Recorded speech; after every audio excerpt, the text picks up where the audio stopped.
43.000 abitanti, 5.500 imprese, 1.000 negozi, a cui si aggiunge un patrimonio di dimore storiche di 23 ville.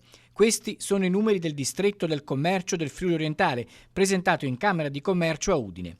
Economia, cultura e innovazione sono gli elementi che il distretto si propone di coniugare per rilanciare il terziario. Il comune capofila è Pavia di Udine, la sinergia ne coinvolge altri 11 dell'area, insieme a partner istituzionali quali la Camera di Commercio Pordenone Udine, Confcommercio, Confesercenti, Confartigianato Udine e Banca 360. Il claim scelto per identificare l'aggregazione è Distretto delle Meraviglie. Qual è la meraviglia?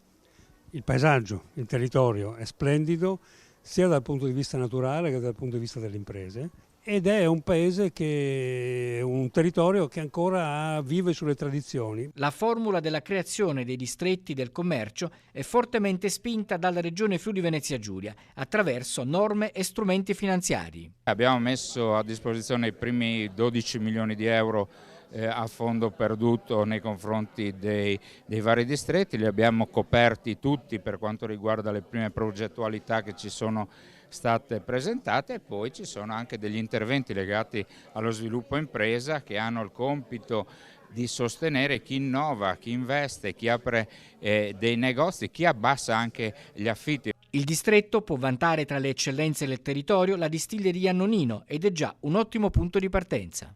Noi riceviamo ogni settimana persone dall'estero ed è un modo ancora questo per vai a pranzo in quel posto, vai a vedere in quell'altro, ed è un modo per far conoscere la nostra meravigliosa terra.